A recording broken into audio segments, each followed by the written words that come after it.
তানভীকে জব্দ করতে দারুণ চাল দিল গীতা। সম্পূর্ণ জানতে ভিডিওটিতে একটি লাইক করে প্রথম থেকেই দেখতে থাকো। দেবা বলে সেই ছেলেটার সাথে কথা বলতে শুরু করে গিনি। দেবা হচ্ছে সেই ছেলেটা যে কিনা গিনিকে উল্টোপাল্টা মেসেজ পাঠাচ্ছিল। এরপরেই গিনি ফোন করেছে আর বলে, আমি না তোমাকে খুব ভালোবাসি। দেবা এটা শোনার পর বলে, কি বলছেন কি আপনি?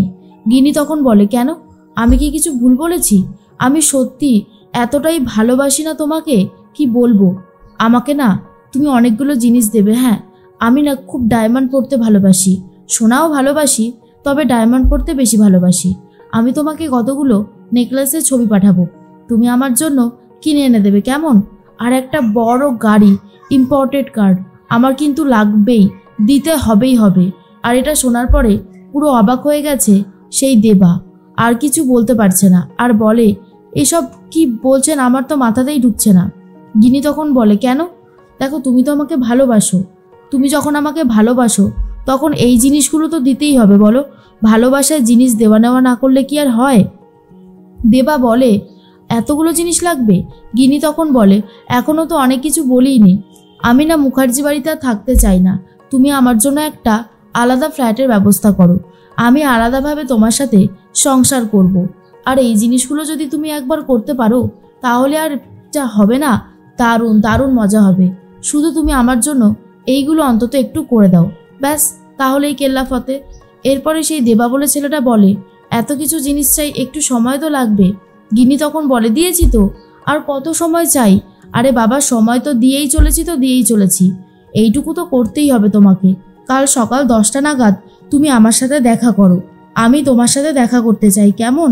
দেবা তখন বলে, ঠিক আছে। এই বলেই ফোনটা কেটে দেয়। পদ্ম আর গীতা হেসে গড়াগড়ি খায় আর বলে, বাছা ধন, এবার তুমি টের পাবে, তোমাকে যারা খেলাচ্ছে তাদেরকে আমি সামনে আনবই।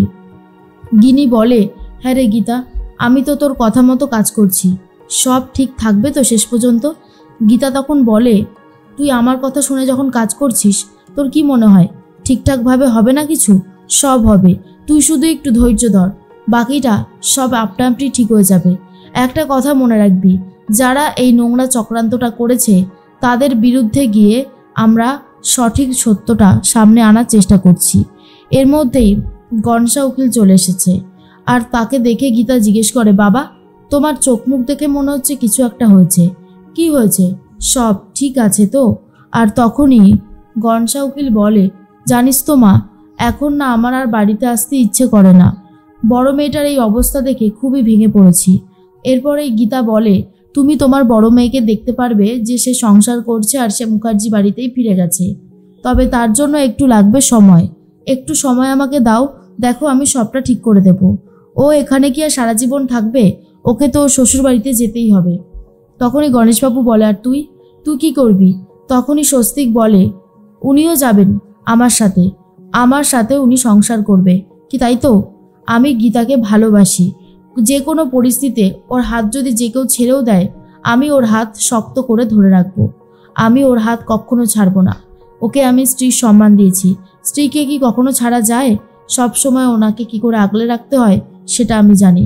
এরপর গনসা উকিল অনেকটাই নিশ্চিন্ত হতে পারে যে গীতা, তারপর স্বস্তিক, এরা তো আছে, এরা ঠিক সবটা সামলে নেবে।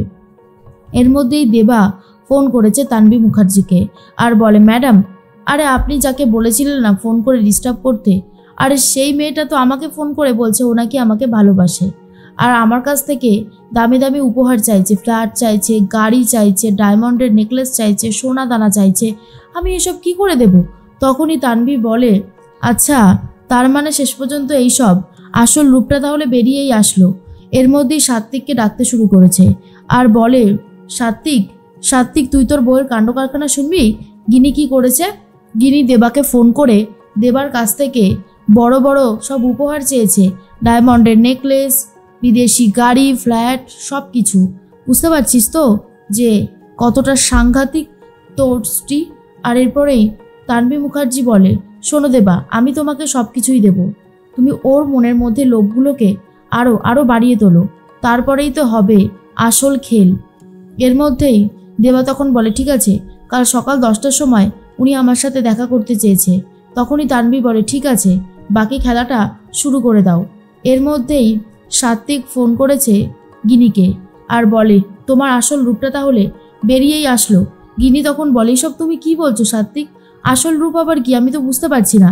সাত্বিক তখন বলে বুঝতে পারছো না নাকি বুঝতে চাইছো না, কোনটা বলো তো? এর মধ্যেই গিনি বলে আমি সত্যি বুঝতে পারছি না যে তুমি কি বলতে চাইছো। এর মধ্যেই গিনি একটা কথা বারবার করেই ভাবতে থাকে, সাত্বিক কি করে জানলো সবটা। সাত্বিক তখন বলে তুমি তো ওই ছেলেটার সাথে ভালো থাকবে আর আমাকে ছেড়ে দাও, আমি আর তোমার সাথে ঘর সংসার করতে চাই না। এমনিও তোমার সাথে আমার কোনোদিনও বনিবনা হতো না, ভালোই হয়েছে, ভগবান যা করে মঙ্গলের জন্যই করে। এর মধ্যেই মেহেক এসে বলে কিরে তুই কার সাথে কথা বলছিলিস? তখনই সাত্বিক বলে তোদের গিনি বৌদির সাথে। আর মেহেক বলে কি বিষয় নিয়ে কথা হলো? এর মধ্যে আর কথা বলতে পারে না সাত্বিক। মেহেক বলে কথা বলবি কি করে, বাড়ির বউটাকে তো বাড়ির বাইরে করে ছেড়েছিস, আর কত অন্যায় যে তুই করবি কে জানে। আর তোর সাথে না কৃপান ব্যানার্জির অনেক মিলই আমি পাচ্ছি। কৃপান তো পদ্মর হাত ধরে শ্লীলতাহানি করেছিল, আর তুই প্রতিনিয়ত গিনি বৌদিকে হ্যারাস করে চলেছিস। তাই তোর আর কৃপান ব্যানার্জির মধ্যে কোনো পার্থক্যই আমি আর দেখতে পাচ্ছি না। এর মধ্যেই ঠাস করে চড় মারতে যায় মেহেককে সাত্বিক। তখনই সাত্বিকের আরেক বোন এসে আটকে দেয় আর বলে গায়ে হাত তুলো না, সেটা করলে খুব একটা ভালো হবে না।